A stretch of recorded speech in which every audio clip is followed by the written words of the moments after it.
Well, Austin will go to the free throw line. Austin made some headlines after game one.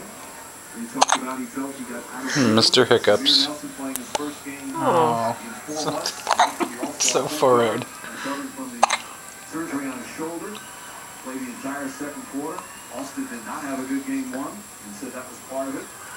And Van Gundy said, sounds like an excuse to me. Austin said they talked about it, but not exactly the right time to publicly question whether or not somebody should be playing one. Oh, absolutely not. And I've talked to reporters. I've also talked Why to are you looking at Daddy? players in this split down the middle. Oh. You gotta believe if you're ready to all Oh. you have a job. Mr. O-Face again. Understand that this is the mere Nelson Ooh. and the best possible way.